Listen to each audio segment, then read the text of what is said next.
आंबोळ्याच्या रश्श्यासाठी लागणारं साहित्य.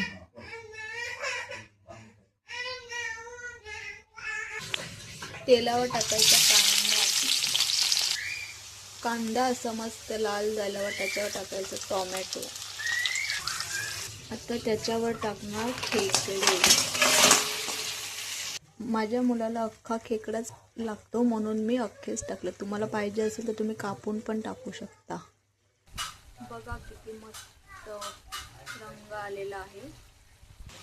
थोडीशी हळद, कोळी मसाला,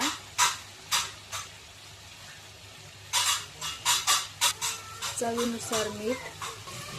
हे चांगलं मिक्स करून घ्यायचं. नारळाचे वाटण, भाजलेला नारळ, कोथिंबीर, लसूण, मिरची, अद्रक.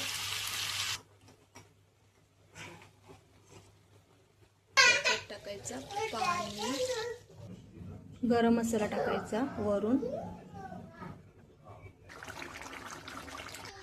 बघा एकदम झणझणीत आपल्या कोली पद्धतीचं रस्सा तयार.